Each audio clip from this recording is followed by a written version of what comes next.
toleransi. Kali ini kita menceritakan legenda hidup dari Dewa Kwang Tze Chun Wang atau biasa dipanggil Kuo Sen Wang atau Kui Sen Ong, yang berarti Raja Mulia yang memberikan berkah melimpah. Pada tahun 923 Masehi, lahir seorang putra bernama Kuo Chong Fu di desa Xi'an Fujian. Pada saat itu zaman dinasti Song.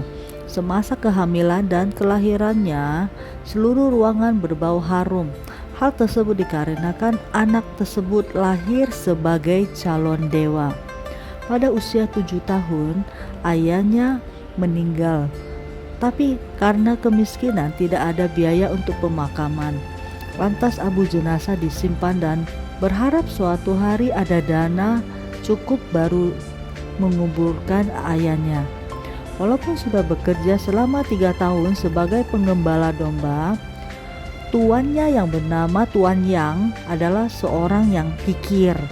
Suatu ketika menyewa jasa seorang ahli Feng Shui tua untuk mencari lokasi yang tepat sebagai tanah penguburan nanti. Jangan heran ya, kaum Tionghoa percaya lokasi pemakaman yang tepat akan membawa keberuntungan bagi sanak keturunan.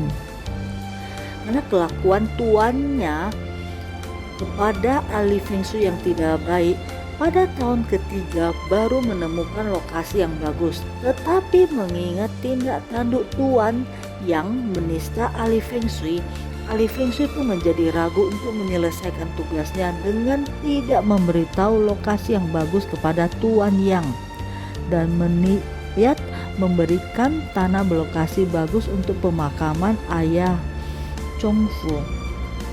Karena berpikir tanah Feng Shui yang bagus layak diberikan kepada orang yang bijaksana. Dan selama ini Chong Fu sudah melindungi ahli Feng Shui tersebut karena ditindas oleh Tuan Yang dan istrinya yang jahat. Tapi hal ini ditolak oleh Chong Fu dan ibunya. Tetapi bujukan ahli Feng Shui akhirnya mereka menerima tawaran ini. Di saat usia ke-16 tahun, suatu hari Chong Fu memanjat dengan lincah ke sebuah pohon tinggi. Sampai di tengah, ia menemukan tempat untuk duduk dan merasa masanya untuk menjadi dewa telah tiba. Lalu beliau duduk bersila dan memejamkan mata.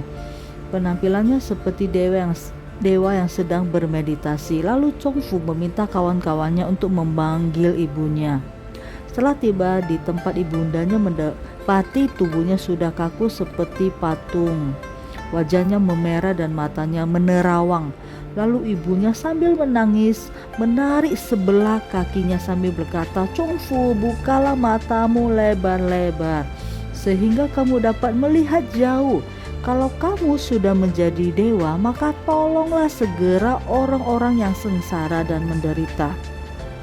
Sejak saat itu orang-orang pun mendirikan kuil untuk menghormati beliau. Dan ada versi lain menceritakan bahwa Chong Fu mendapatkan bisikan suci bahwa ia akan menerima anugerah Tuhan untuk menjadi orang suci.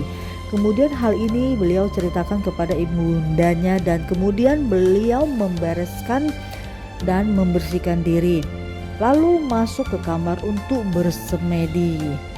Sang ibu yang melihat putranya sejak pagi tidak keluar dari kamar, lalu mendorong pintu kamar tempat putranya bersemedi, lalu kaget dan menyaksikan tubuh putranya bersama kursinya terapung di udara dalam keadaan semedi. Tanpa pikir panjang lalu menarik kaki putranya ke bawah, tapi semuanya sudah terlambat.